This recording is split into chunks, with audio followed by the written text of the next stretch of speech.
chance last night because you lingered over your coffee. I always linger over my coffee. I was with Thomas when he was alive. Our family has always lingered over coffee. In another moment, there would not have been a chair vacant. Which one do you prefer? Put one aside for Mrs. Blanchard. I noticed her at the dining room as we came through. She will like this corner. We can see everyone who crosses the lobby. How many frights and sights will we see tonight? Oh, really, Agnes, I do wish you would give up your old-fashioned onyx and amber. Why don't you turn in all that junk and get something more fashionable? Oh, I've never had any desire to buy jewelry since my husband died. That was years ago. I've had all of my diamonds reset since Thomas died. I had my wedding ring melted and molded into an orange wreath. There's the young bride who arrived today. Where? Over there near the fountain in a very little gown. I don't see her. She moved behind the column. I can't see her. Why didn't you tell me before the column got in the way? If you were not so vain, Phoebe, you would wear decent glasses like mine. Indeed. But I can see perfectly well. Well, I don't blame you for using your lorgnette. It does add distinction to your Payne-Dexter manners. And are you still impressed by my man? I have been for 50 years. Dear me, Phoebe, is it really 50 years ago since you and I were debutantes? Shh! Do not let this hotel know I am 70. No one guesses it. I don't feel it. But let me tell you, these young debutantes of today with their supercilious airs, their sophisticated conversation, their smoking indoors, they're not going to crowd me into a grandmother's corner. No, I shall live another 20 years at least.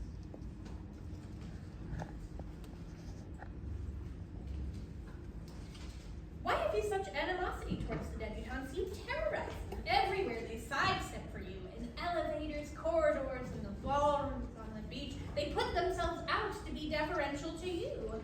It is, good morning, Mrs. Payne-Dexter. Good afternoon, Mrs. Payne-Dexter. Good evening, Mrs. Payne-Dexter. But they never see me. Even though we have been here since the opening of the season. It's because you don't create the atmosphere that demands their attention.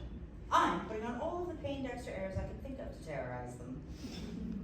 I won't make the debutantes and their smart young men sidestep for me. Their youth and prettiness is no longer mine, but I hold over them the whip hand. And I am a dowager, a member of the society that once ruled New York and still does to a certain extent. They shall bow to me as long as I draw one breath of life. I do believe you are jealous of the present generation. I am fiercely jealous.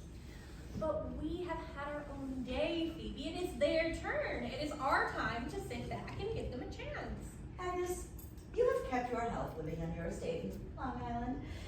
But you have watched the inevitable drying up of flowers and leaves in the autumn, and you have followed what seems to you the inevitable progress of autumn to winter, but my blood is still red. Your vitality is a marvel to everyone. Your club work, civic and social leadership make even the doctors amazed by you. Well, the doctors are my worst enemies. They tell me I must not do this, I must not do that I am getting old, that I must rest. I do not wish to rest. I simply won't grow old. When one has been a leader, one cannot yet let younger women usurp one's position. Well, you still have your leadership. I still have it because I will have it. Because I will not let it go. But I have to strive harder for every year. And every year I must grow more imperious, more dominating, more terrorizing, to hold supremacy over this new independent generation. There's that presumptuous little May Wingham. She's 18 and so rude I could spank her. They all fear you, Phoebe. Well, I hope so. I shall not be pushed into a corner as long as I still draw one breath of life. Good evening, Mrs. Blanchard. Good evening, Mrs. Payne-Dexter, Mrs. Dorchester. We've kept a chair for you. Sit down, Mrs. Blanchard. Oh, thank you. Oh, no, do not worry. No, I'm going to throw it away. Throw your cane away? Yes. I will not need it in a week or so. I heard of a woman the other day who dispensed with her cane. Who was it? Well, that golf champion, what's her name? She's over there, the one with the burnt V on her chest. She told me all about a case, but dear me, I never can remember names. I shall have to ask her about it. Are you getting stronger, Mrs. Well, Blanchard? I must get stronger. I'm tired of depending upon a cane. Everywhere I go, people are putting themselves out of their way. Women send their men to help me.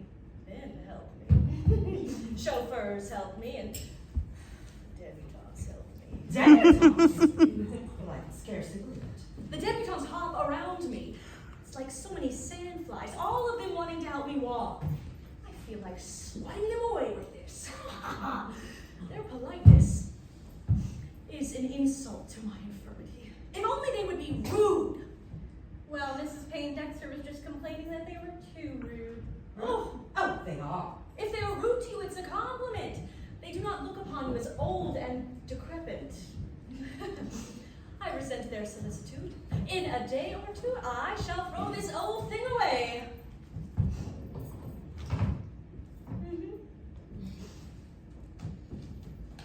But I promise, it's no idle threat.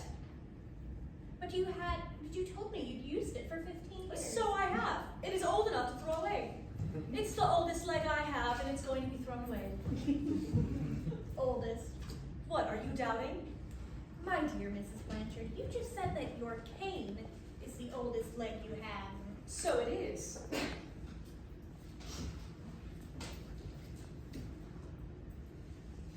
The others are exactly no more than 9 months. 9 months. Oh, do you think I should say 90 years? Isn't it a little nearer the truth? But it is not the truth. The wonderful truth is that my legs are not 71 years old. They are not more than 9 months. I have been reading an amazing book. What is it? Truth and Youth. The book says that every cell in our body is completely new every 9 months. I heard about that. My daughter was reading a book about that. I forget what it's called. Each cell reproduces itself according to the impression given to by our subconscious mind.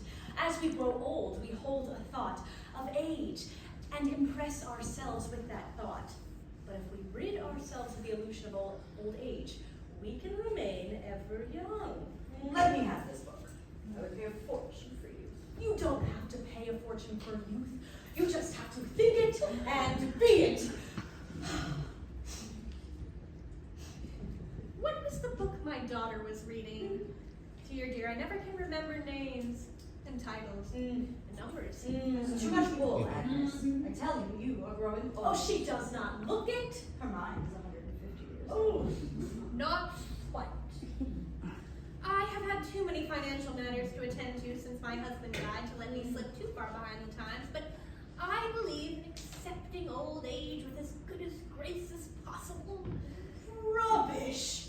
That is antediluvian.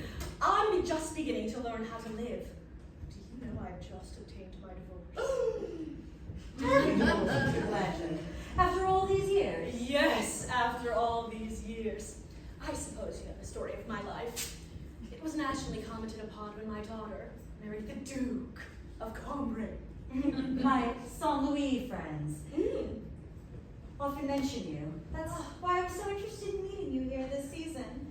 When my husband was alive, he used to hear things. No doubt. At his clubs. Oh, no doubt he did. My husband has been notoriously unfaithful to me. I grieved about it for more than 40 years, and I never had any sense to get rid of him. Never had any courage until now. But now it is clear as day to me. If I have been a fool for 40 years, must I stay a fool forever? No! I kicked over the traces with my wooden leg, and now I'm a free woman! How odd. To you, to think of your willfully giving up your husband when we widows so wish ours back again. Did your husband contest it? My husband was amazed, indignant. He writes me imploring letters. He's old now and ready to settle down. Well, now when he's ready to settle settle down and sit before the fireplace and watch me knit. But I have played a trick on him. I am not ready to sit before the fireplace. I'd rather play roulette than sit before the fireplace. I gambled away $300 last night. We left early. Oh, we left at midnight. Well, we rode around a bit before coming in. It was so balmy, and I just love to ride in a chair. I suppose it's not quite the thing for two women to ride around in the midnight, but the boys said everyone does it in Palm Beach. It was very romantic. Oh. There is a romance in the breeze through the palm trees. I didn't come back until the morning. I stayed on and played. I had breakfast there. I came home with a ring on my finger. I handed them over to some handsome security guard who thought it'd be funny to take them. Well, we missed you at the beach this morning. I slept until luncheon. I'm going back tonight to Union Pack. I'm starting with 500. Before you know it, you'll have gambled a fortune away. I'm not worrying. I received amazingly high alimony. The court figured I would not live long due to my medical conditions, and I haven't needed to use it, so when it comes to having a good time, I'm making up for 40 years of it. The only man I ever loved in my life, whom I really loved, and he was not my husband. Be shocked if you will. I'm a free woman now, and I can speak of it. What happened? I've never known what's become of him. I can't imagine what it must be to not love one's husband. I miss mine so. I had only been married 4 months when I heard of my husband's infatuation for another married woman in my own set. He had married me, it seems, to only allay suspicion, but of course I can see now that I should have divorced him then and there. In those hours of disillusion, there was a dashing young lieutenant who understood my despair and planned to arouse my husband's jealousy. Phoebe, stop fumbling with your door key. It gets on my nerves. Well, he succeeded in arousing my husband's jealousy, but meanwhile, I had fallen in love with the lieutenant. And he with you, no doubt. Yes. Mrs. Blanchard, it is a life tragedy, but not a lie of it shows on your face. I wouldn't let it show on my face. I've harbored a secret thought, a terrible thought that my husband might die, and then I might be free to marry another again. And then he should not see the wrinkles in old wrinkled face and cherish the memory of my youth. Think of living all those years when you might have had a divorce long ago. It's humorous in a way, isn't it? When women like you and Mrs. Dorchester are widowed, and I had to put up with a husband who just wouldn't die. What became of your descendant? Oh, he asked to be transferred to another post. He wanted to go as far away from me as possible, but no distance seemed far enough to break the magnetic attraction between us. Finally, he was sent far away as China, and then the government lost track of him in the Boxer Rebellion. And you never heard from him again. No, the government reported him missing. No doubt the Chinese took him prisoner. And if he died, and I think he must have died. After all these years, I've imagined that he died. I felt his spirit near me, guiding me, watching me. Do you believe he could be near you? I don't believe that my husband is. I sit and I sew and I think of him, but the beyond seems nothing but void and silence. Oh. I believe in believing anything that helps you. I can't get into communication. Oh, I know Oliver Trent has never forgotten me. If he lived or escaped, Oliver would have found me. I know Oliver died and that his spirit has been lovingly near me all these years. My husband and I loved each other deeply. Oh. That love, it seems to me, should hold us together even after he's gone. Yes. But I can't believe that it does. Well, it does, and it will, if you have faith. There is nothing but love. I'm beginning to feel it again. For a long while, I tried to make myself believe it, and for a long while, I could only think it. But now I'm beginning to feel it deep within me. Oh, I feel warm. warm all through. Well, I shall put aside my ancient leg and walk again. Of course, you loved your short day. I know you did. If only he were alive now that you have your divorce. So you see, my romance is only a shadow, only a thought. There's nothing tangible. I dare keep no letters, not a single token of our love. Ugh, only my thoughts. They've kept me from falling apart all these years. And the thoughts have kept your face. Oh, I wouldn't let my face change. Only my, you see, if I see him again, I must be as he remembered me. I mean, I couldn't control my body, but, well, it seemed to got weary and weary until I needed a cane to depend upon. And here you are, threatening to walk without him. Well, I will do it. You know, I only sadden to think about the past. It's a bad habit. I shall not do it anymore. If only I could be sure that he died with me in his heart. If only I knew that it was his spirit guiding me and watching me, and not just my imagination and self-deception. Yes. I'm sure he did. I knew. I should certainly continue to believe that he remembered me. Well, I've built my life upon my faith in him, and I know that if I had been robbed of this belief, it would nearly kill me. But if you could have proof of his love. Oh, if I could have proof! Well, there's that beautiful Mrs. Courtney-Page. I should like to know her better. Shall we invite her to sit with us? Who is she? The white-haired woman in the red velvet carrying the red fan? She's just come out of mourning from her last husband. Last? How many did she have? Well, the manicurist told me that she'd had 3, and the clerk at the jewel shop said only the 1. They were appraising her pearls. She has such marvelous pearls. I'd love to see the pearls close by, wouldn't you? Oh, yes!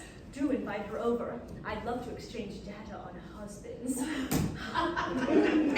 Is she here alone? Well, they say she came alone, but I've noticed her on the beach with one man, and in a wheeled chair with another. She's alone now, though, and evidently looking for a place to sit. Call her over, Agnes. I don't know her, Phoebe. You call her. Don't you know her, Mrs. Payne-Dexter? I might pretend to. How do you do? How do you do?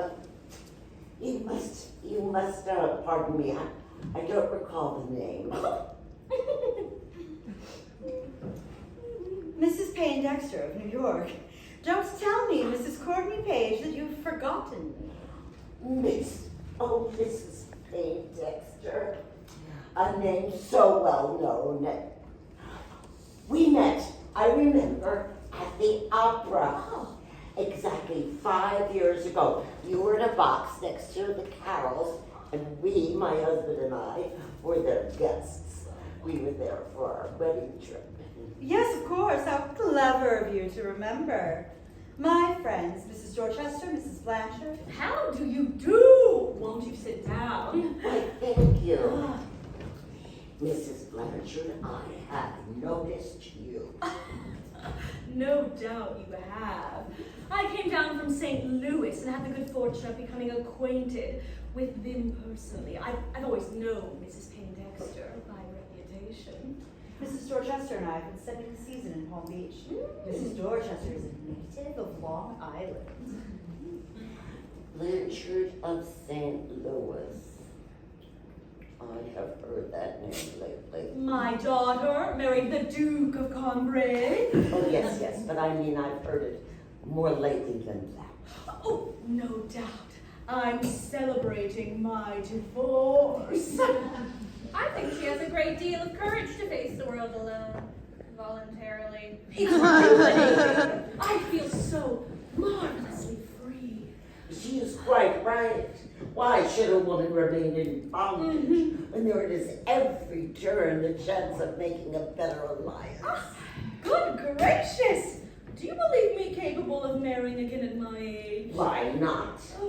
A woman can marry at any age she wants, even at my age. Age is irrelevant. Oh, the man may get the woman he wants. Henry kept insisting until I married him. But I don't think it's the other way round, do you, Phoebe? Well, I don't know. I worked very hard for Thomas, but I got him. I haven't an opinion. The only one I ever loved, I met when it was too late. What do you mean? He was married to someone else. Oh. But now you're divorced. Oh, it's too late. My romance was over 20 years ago. Do you really think a woman can marry any man she wants? Yes, absolutely.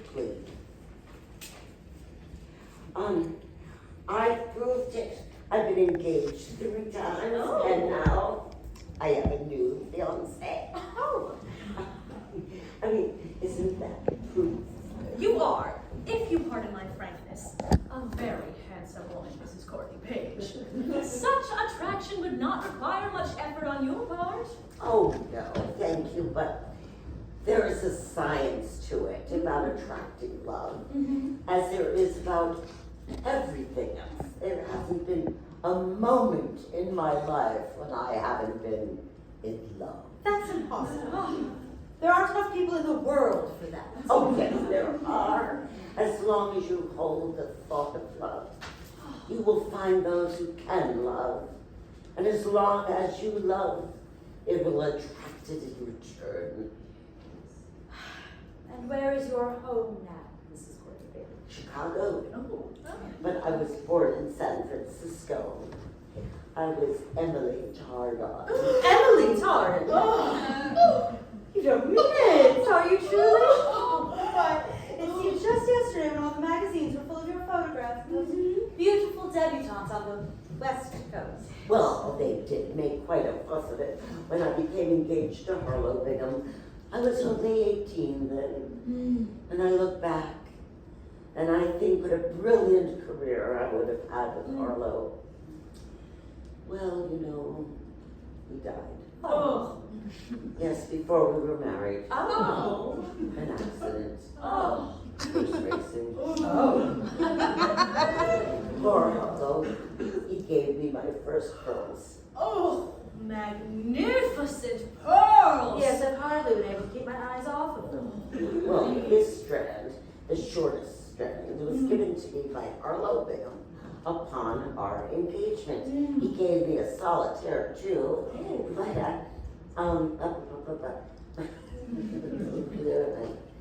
but the pearls were a gift of thanks because I had given up the desire to go on the stage for him. Oh, did you want to be an actress? I've wanted anything more in my life. Oh, you would have made a good one, too. Well, my family opposed it as families do. Well, they did in those days. So I had to give up the idea of acting on the stage. Oh, look. There's that man who tried to flirt with me the other day at the tea dance in the Grove. Oh. Do you know who that is? No. That's Beverly Shaw, our bestseller novelist. Oh. Oh, gracious, I mean, he must have been picking me out for Dowager Mother on his next novel. Oh, did you marry Mr. Courtney-Page after Mr. What's his name died? Your first fiancé? No. I became engaged to Philip Harlow, an Englishman I met in Egypt. He was on his way to South Africa. He had been in the diplomatic service in India and had been transferred. He brought me the second strand. It's the second longest from India. He went ahead to South Africa to prepare a home and come back for me. But he died of fever. And we never married. Oh, how tragically thrilling. I could not have ignored it. And the other strands, you have 2 more? Oh, well, this third one was a gift from my husband, Mr. Courtney-Page. I could not let him give them to me until after we were married. Well, that was a wise precaution. They say pearls mean tears. It's surprising that he'd give you pearls at all. Well, he felt he had to because he was so jealous of the others, of course, and they were so beautiful and so costly. So he finally purchased a strand in Vienna, then longest than the other. Did he die too? Oh, no. Oh. No. Mr. Courtney-Page was the third man I was engaged to, but the only one I married. He died scarcely a year ago.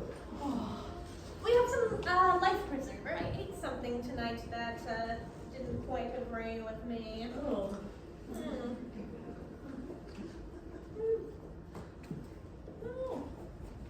Yes, thank you, ma'am. Mrs. Blanchard? Oh, no, thank you.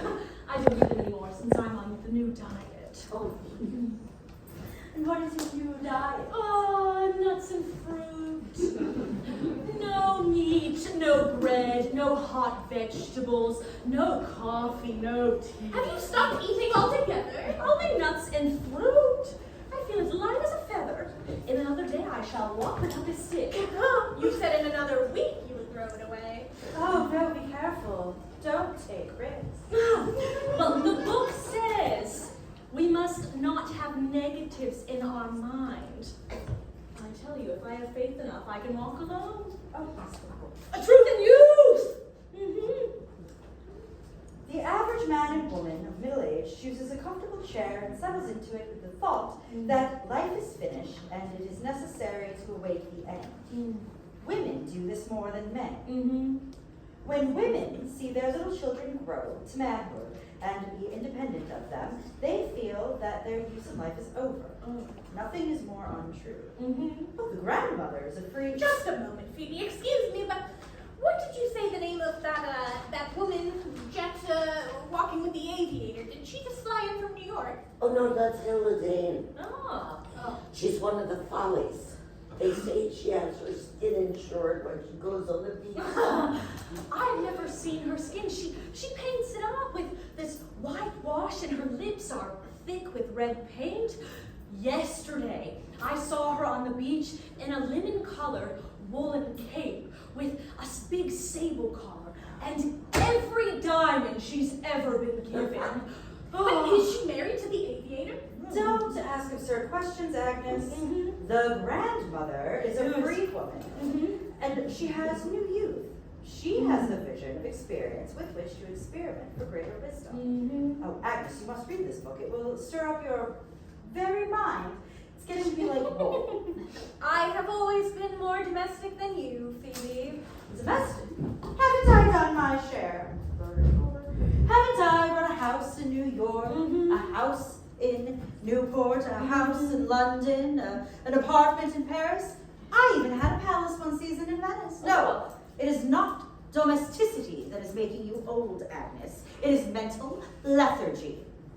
That is the worst enemy to youth.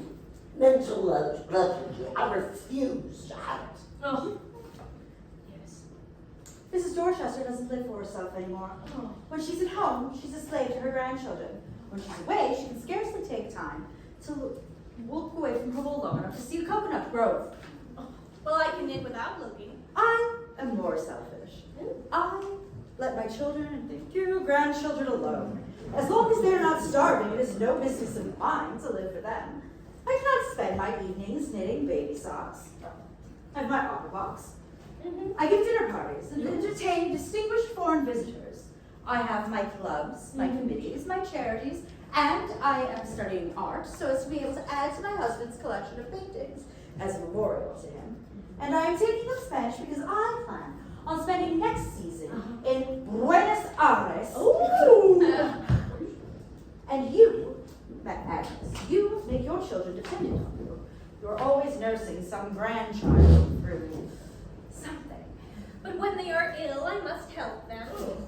You think you must, and they let you think it because they don't want to hurt your feelings by letting you know that they don't need you. You take care of a grandchild so that its own mother can go and play bridge. You save your son a nurse's bill while he spends the money playing polo at the country club. But it isn't a happy thought not to be needed. You were telling us about your pearls, Mrs. Courtney-Page. It's an exquisite pleasure to look at them. Oh, well, this fourth strand, Yes. the longest, it's the gift of my new fiancé. Oh. I am waiting here for time to pass. And Oh. we shall be married as soon as it is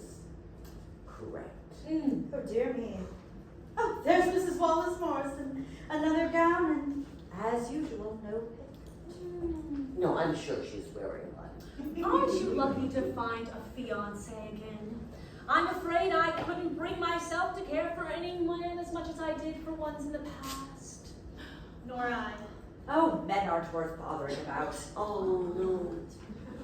I was so lost without marriage companionship that when I was in Paris last autumn, I picked out the most eligible man I could find. Yes, he's quite old, but he's very nice, and he has valuable mines in Australia. Is he a Frenchman? No. He's an American, and he hasn't been in this country since he was sent to the American legation in China. He has had the most exciting life. He was taken prisoner in the Boxer Rebellion. Yes, and was reported missing for years. But a faithful servant smuggled him to Australia. Your fiancé, his name? Oliver Trent, president of the Australian Mines. Oliver Trent, you said Oliver Trent. Why, wasn't that the name of the man you love? Wasn't that the name? Well, the man, Mrs. Blanchard, I don't understand. Mrs. Blanchard had been telling us about a friend of hers who'd been lost in the Boxer Rebellion. She thought he had died. But no doubt it is a consolation to her to know that he still lives. Yes, no, Mrs. Courtney-Page, I can scarcely bear the fact that he lives. I've held him in my heart, as one did for 20 years. I can, not bear the fact that he lives. This cannot be true. He went to China and put me out of his mind forever.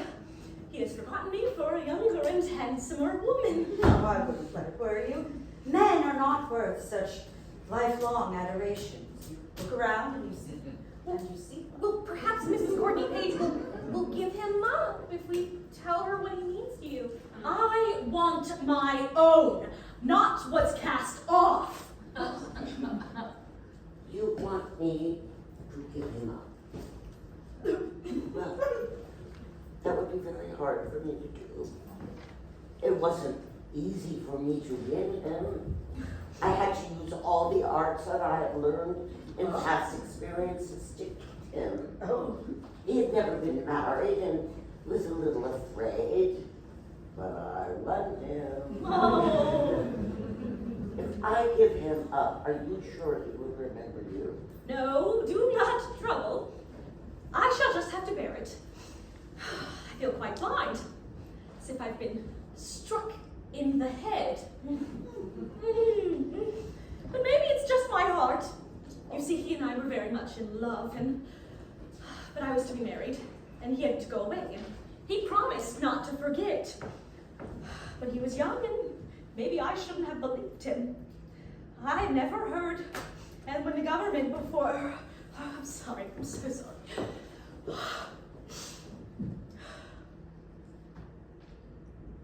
Thank you. I met him clandestinely in the park, and I had cut off a lock of my hair that day. It was golden then. Golden amber, he said. And he put it into an amber locket on his watch charm. Well, I remember an amber locket from a watch charm. I have it here. I've had it 20 years. No. I made it into a bracelet. My son brought it home from the Philippines. It was given to him by a servant in China. The locket? The locket? A faithful servant. Yes, the very one you said rescued him. I remember it all now. How stupid of me not to think of it before. But as Phoebe says, my mind's all blown. That servant. Yes, go on. You know, the boxers stormed the legation, and Yes. he fought desperately and valiantly, the servant. He described all of that, how he was taken prisoner and tortured so he almost lost his mind. And at night he raved in delirium. He called a woman's name, but there was no one of that name in the legation. And my son told me about, I have such a wretched memory of her names, but it wasn't a real name that one could identify. It must have been a nickname? Oh, was it Dee Dee? Dee Dee! Yes, Dee Dee! Yes, Dee, that's what it was. Yes. Oh, my stupid head. It meant dear. Why have you kept this from us all this time?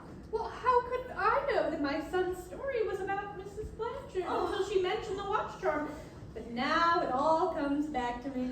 At night in delirium, he called this name, how he loved this woman. He took the watch charm he had, and he treasured it so highly that he gave it to his servant to keep for him. Oh. Oh.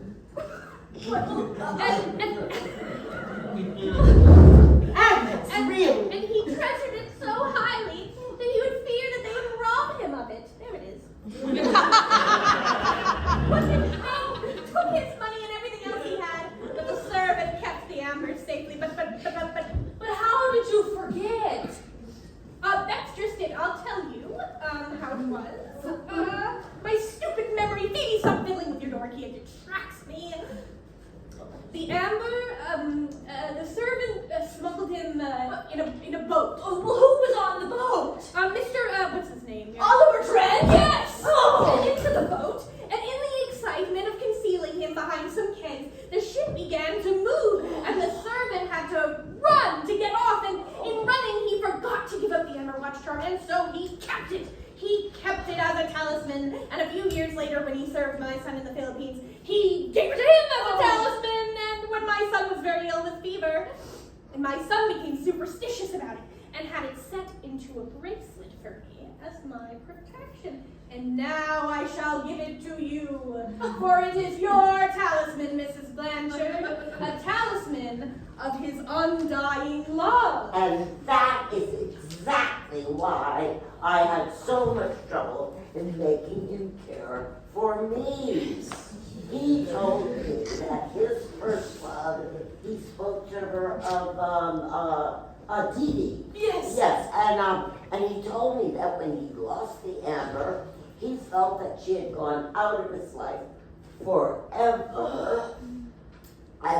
And he said that she was married and that it was unlawful for him to think of her. But he had never, ever forgotten. He told me he would love her forever. Oh. Yes, and when I tell him of you, Mrs. Blanchard, he will come to you at once, for you have been right.